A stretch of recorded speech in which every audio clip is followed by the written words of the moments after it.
ക്ഷേത്രത്തിൽ സുപ്രഭാതം വയ്ക്കാൻ പാടില്ല എന്ന് പറഞ്ഞുകൊണ്ട് മലപ്പുറത്ത് ഒരു കൂട്ടം കോൺഗ്രസ് പ്രവർത്തകർ വലിയ മുദ്രാവാക്യം വിളികളുമായിട്ട് എത്തിയിരുന്നു. കൊളപ്പാടുള്ള വിഷ്ണു ക്ഷേത്രത്തിലാണ് ഇവരെത്തിയത്. ഇടവണ്ണക്കടുത്ത് കൊളപ്പാട് മഹാവിഷ്ണു ക്ഷേത്രം ഞാൻ അറിഞ്ഞു. പ്രതിത കഴിഞ്ഞ ദിവസം നടന്ന ലോക്കൽ ബോഡി തെരഞ്ഞെടുപ്പിൽ, തദ്ദേശ സ്വയംഭരണ സ്ഥാപന തെരഞ്ഞെടുപ്പിൽ കേരളത്തിൽ വിജയിച്ചാരാ? UDF ആണ്. UDF അല്ലേ? UDF ആണോ ജയിച്ചത്? മുസ്ലിം ലീഗ്. ഞാൻ പറയും മുസ്ലിം ലീഗ് അല്ല, പൊളിറ്റിക്കൽ ഇസ്ലാമാണ് ജയിച്ചത്. UDFന്റെ കൂടെ ഇത്തവണ മത്സരിച്ച ആരൊക്കെയാ? മുസ്ലിം ലീഗ്, വെൽഫെയർ പാർട്ടി, ജമാഅത്തെ ഇസ്ലാമി, പിന്നെ SDPI. അപ്പോൾ എല്ലാ ഇസ്ലാമിക ശക്തികളും കോൺഗ്രസ് എന്ന പാർട്ടിയെ മുന്നിൽ നിർത്തിക്കൊണ്ട് പിന്നിൽ നിന്ന് മത്സരിച്ച് ജയിച്ച തെരഞ്ഞെടുപ്പാണിത്.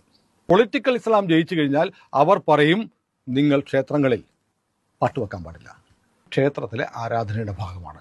അത് പാടില്ല എന്ന് കോൺഗ്രസ്സുകാർക്ക് ഒരു ക്ഷേത്രത്തിന്റെ മുന്നിൽ പ്രകടനം നടത്താൻ കേരളത്തിൽ കഴിഞ്ഞെങ്കിൽ കേരളം അതിവേഗത്തിൽ ഇസ്ലാമിക അജണ്ടയ്ക്ക് വഴങ്ങിക്കഴിഞ്ഞിരിക്കുന്നു. നിങ്ങൾ കുത്തുന്ന ഓരോ വോട്ടും, UDFന് കൊടുക്കുന്ന ഓരോ വോട്ടും പൊളിറ്റിക്കൽ ഇസ്ലാമിന് കൊടുക്കുന്ന വോട്ടാണ്. ആര് ഭരിക്കും? സതീശൻ ഭരിക്കുമോ? KC വേണുഗോപാൽ ഭരിക്കുമോ? അതോ രമേശ് ചെന്നിത്തല ഭരിക്കുമോ? ആര് ഭരിച്ചാലും അവർ ഡ്രൈവിംഗ് സീറ്റിൽ ഇരിക്കത്തേ ഉള്ളൂ. സ്റ്റിയറിംഗ് ഇരിക്കുന്നത്, ബ്രേക്ക് ചവിട്ടുന്നത്, ആക്സിലേറ്റർ ചവിട്ടുന്നത് ലീഗും അല്ല, ഇസ്ലാം പൊളിറ്റിക്കൽ ഇസ്ലാമാണ്. ലീഗ് പഴയ ലീഗൊന്നും അല്ലെന്നേ.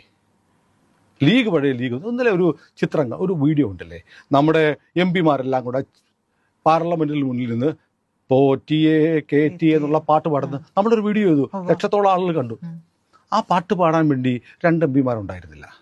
ശ്രദ്ധിച്ചായിരുന്നു? അബ്ദുൽ സമദ് സമദാനിയും ET മുഹമ്മദ് ബഷീറും ആ പാട്ട് പാടാൻ വന്നില്ല. കാരണം അതിനകത്ത് അയ്യപ്പനെ വിളിക്കുന്നുണ്ട്. വെറുതെ പോലും വിളിക്കാൻ പറ്റില്ല. ഗംഗ എന്ന് പേരിട്ട വീട്ടിൽ താമസിക്കത്തില്ല എന്ന് പറഞ്ഞു. പ്രിയപ്പെട്ട ഹിന്ദു സമുദായത്തിലെ ഹിന്ദു ബോധമില്ലാത്ത ജന്തുക്കളെ 5 വർഷം UDFന് ഭരണം കൊടുത്താൽ നിങ്ങളുടെ പെണ്ണുങ്ങൾ തട്ടമിട്ട് പുറത്ത് നടത്തേണ്ടി വരും. അത്യാവശ്യമായി നിങ്ങൾ പൊന്നാനി പോകേണ്ടി വരും സുന്നത്ത് ചെയ്യാൻ. കേരളം ഇനി തിരിച്ചു പിടിക്കാൻ കഴിയാത്ത തരത്തിൽ ഇസ്ലാമിക ഭീകരതയ്ക്ക്, ഇസ്ലാമിസ്റ്റുകൾക്ക് തീറെഴുതി കൊടുക്കും നിങ്ങൾ അടുത്ത നിയമസഭാ തെരഞ്ഞെടുപ്പിൽ UDFന് വോട്ട് ചെയ്താൽ. അതിൻ്റെ ഉദാഹരണമാണ് കൊളപ്പാട് വിഷ്ണു ക്ഷേത്രത്തിൽ ഇന്നലെ നടന്ന പ്രകടനം. UDF നടത്തി, കോൺഗ്രസ് നടത്തിയ പ്രകടനം. ഇത് മാധ്യമങ്ങൾ വാർത്തയാക്കത്തില്ല. ഹിന്ദുക്കളെ നിങ്ങളുടെ ശവപ്പെട്ടിയിൽ ആണിയടിക്കുന്നതിന് തുല്യമാണ്. UDF കേരളം ഭരിക്കുക എന്ന് പറഞ്ഞാൽ കേരളത്തെ ഒരിക്കലും ഇനി രക്ഷപ്പെടുത്താൻ കഴിയില്ല. അത് തെളിഞ്ഞു കഴിഞ്ഞു. വിജയം കിട്ടി 3-ാം ദിവസം, വിജയം കിട്ടിയതിൻ്റെ പിറ്റേ ദിവസം CPM-കാർ വടിവാളുമായിട്ട് പോയതൊക്കെ വലിയ വാർത്തയായി.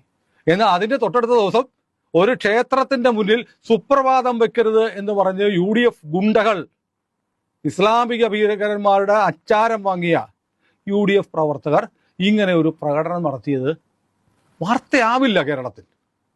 UDFന് കുത്തിയ, കൈപ്പത്തി കുത്തിയ, ഏണിക്ക് കുത്തിയ ഓരോ വോട്ടും നിങ്ങളുടെ മരണ വാറണ്ടിൽ നിങ്ങൾ തന്നെ ഒപ്പുവെച്ചതാണ്. അതുകൊണ്ട് ഇനി 100-150 ദിവസങ്ങൾക്കാവും കേരളത്തിൽ നിർണായകമായ തെരഞ്ഞെടുപ്പ് നടക്കുകയാണ്. ഒരു കാരണവശാലും നിങ്ങൾ പൊളിറ്റിക്കൽ ഇസ്ലാമിന് അനുകൂലമായി വോട്ട് ചെയ്യരുത് എന്ന് ഓർമ്മപ്പെടുത്തുന്നുണ്ട് മലപ്പുറം എടവണ്ണയിലുള്ള കൊളപ്പാട് മഹാവിഷ്ണു ക്ഷേത്രത്തിലെ സുപ്രഭാതം വയ്ക്കാൻ പാടില്ല എന്ന് പറഞ്ഞുകൊണ്ട് ഇന്നലെ നടന്ന പ്രകടനം.